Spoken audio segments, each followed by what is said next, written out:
नमस्ते फ्रेंड्स, स्वागत करती हूँ मैं आप लोगों का मेरे चैनल पर।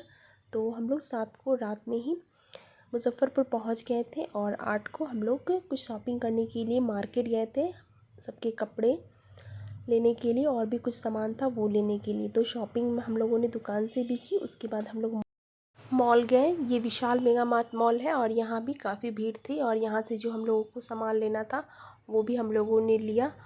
और उसके बाद घर के पास ही एक टिक मार्केट होता है जिसे हम लोग जनरल भाषा में चौक बोलते हैं, और वहाँ हम लोगों ने लहठियाँ वगैरह ये सब ली। और आप ये मंदिर देख सकते हैं, ये मंदिर हमारे घर के ठीक पास ही है। दुर्गा माता का मंदिर है, बहुत ही भव्य मंदिर है। और यहाँ से हम लोगों ने लहठी वगैरह की ख़रीदारी की। और उसके बाद ये जो लेडीज़ हैं ये हमारे घर में आई थी। ये फेरी करती हैं, ये बहुत सारा सामान रखती है, लहठियाँ, चूड़ियाँ, जितना भी श्रृंगार का सामान होता है वो सब रखती हैं और कुछ पूजा के सामान भी रखती है। और हमारा घर तो मुज़फ़्फ़रपुर टाउन में है, लेकिन ये जो लेडीज़ हैं वो टाउन में भी आती हैं और शहर में भी ज़रूर से ज़रूर जाती हैं, क्योंकि इनसे सामान जो लेना है, सुहाग का सामान लेना, वो बहुत शुभ माना जाता है और इन्हें विसाखिन के नाम से जाना जाता है। विसाखिन नाम सुनने में कुछ अजीब लगता है, लेकिन इन्हें गांव या शहर में विसाखिन ही बोला जाता है। पता नहीं क्यों ये नाम रखा गया है इन लोगों का, ये मुझे नहीं पता। लेकिन हाँ, हम लोगों ने बहुत सारी ख़रीदारी कर ली थी, फिर भी शुभ के लिए इनसे हम लोगों ने लहठियाँ ली। उसके बाद यहाँ पे ये देखिए, खरना के दिन का ये वीडियो है, 9 तारीख का वीडियो है। और यहाँ पे ये मेरी जो सासू माँ है वो जो खरना की खीर होती है उसकी तैयारी कर रही हैं और यहाँ पे खीर बना रही हैं, क्योंकि उन्हीं को ये काम अकेले करना है, क्योंकि वो व्रत में है और अगर इनका कोई हेल्प करता है तो उन्हें भी दिन भर व्रत में रहना पड़ता है। तो मेरी सासू माँ ने यहाँ अकेले ही किया है। तो यहाँ पे ये खीर बना रही हैं और बहुत ज़्यादा क्वांटिटी नहीं होती है तो ये अकेले ही कर लेती है, लेकिन अगर किसी के घर में बहुत ज़्यादा मात्रा में प्रसाद बनता है तो किसी एक को मदद करने के लिए रहना चाहिए, लेकिन यहाँ मात्रा थोड़ा कम होता है। तो यहाँ पे खीर बन रहा है। उसके बाद मेरी सासू माँ जितना का पूजा करना उतना ही रोटियाँ बनाएंगी। और यहाँ पे मैंने ये सब्ज़ी बना ली है बिना लहसुन प्याज के। जो लोग आएंगे, कुछ लोग आने वाले हैं, वो लोग खाएंगे और घर के लोग तो प्रसाद के बाद सब्ज़ी रोटी खाएंगे। तो यहाँ मैंने सब्ज़ी बना ली है और यहाँ मेरी सासू माँ सिर्फ जो पूजा होता है उसका रोटी बना रही हैं, और पूजा के बाद जो एक्स्ट्रा रोटी बनानी है वो मेरी देवरानी बनाई है। और यहाँ पे मेरी जो सासू माँ है वो पूजा कर रही हैं। और एक और दादी जी थी बगल की, उन्हें भी हम लोग घर में ही पूजा करना था, क्योंकि उनके घर में कोई हेल्प कराने वाला उनका नहीं था, तो उन्हें हमारे घर में ही अपनी जो पूजा है वो की। और इस तरह से 2 लोग थे, एक हमारी मेरी सासू माँ और एक और दादी जी थी जो हम लोग घर में पूजा की। तो इस तरह काफ़ी अच्छा लग रहा था, घर काफ़ी भरा भरा लग रहा था। और पूजा हो, पर्व हो, घर में लोग रहते हैं तभी बहुत अच्छा लगता है। और यहाँ 10 तारीख के दिन सुबह हम लोग 4 बजे ही उठ गए थे ठेकुआ बनाने के लिए। और यहाँ हम लोग ठेकुआ बना रहे हैं और दादी जी बगल में बैठी हैं, क्योंकि वो बहुत बुज़ुर्ग हैं तो उनकी हेल्प हम लोगों ने नहीं ली। वो सिर्फ बैठी हुई थी और मेरी सासू माँ और मैं यहाँ ठेकुआ बना रहे हैं। और मेरी जो देवरानी है वो उधर किचन का काम और घर का काम संभाल रही है। और ठेकुआ करीब बन जाने के बाद करीब हम लोगों ने 7.5 किलो का ठेकुआ बनाया।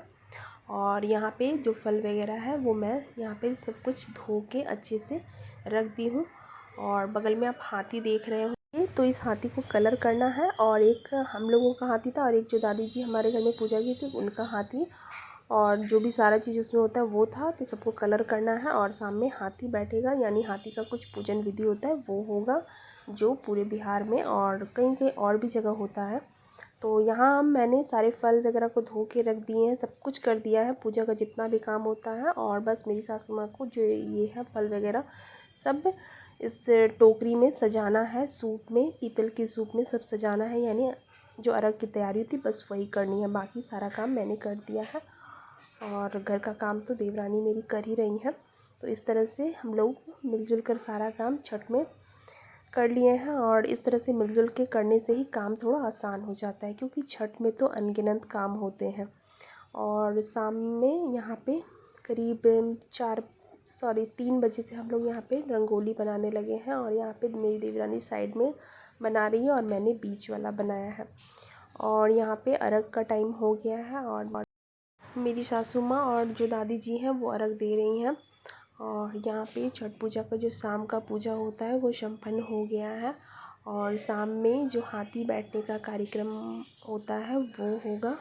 और फिर सुबह का टाइम है सुबह के अर्घ का। तो यहाँ पे सुबह के अर्घ एक तरफ हो रहा है और एक तरफ सत्यनारायण भगवान की पूजा हो रही है। और यहाँ पे जो सत्यनारायण भगवान की पूजा हो रही है, मेरी सासू माँ ने मन्नत की थी और उनकी मनोकामना पूर्ण हो गई है, तो उन्होंने सुबह अर्घ के टाइम ये पूजा करवाई थी। और सुबह अर्घ के दिन हम लोग 3 बजे ही उठ गए थे, मैं और मेरी देवरानी, पारण का खाना बनाने के लिए, क्योंकि 7 बजे तक खाना रेडी हो रहता है तो बहुत अच्छा रहता है। लेकिन हम लोग 3 बजे उठ गए थे तो करीब 1 घंटे में खाना बन गया था, क्योंकि हम लोगों ने कुछ तैयारी रात में ही कर ली थी। और इस तरह से हम लोग दोनों मिलकर ये खाना बनाए। और जो घर के झाड़ू पोछा होता है वो भी हम लोगों ने कर लिया। झाड़ू पोछा मेरी देवरानी ने ही किया और देवरानी ने इधर के खाने में भी हाथ बटाया, बहुत हद तक वही की है।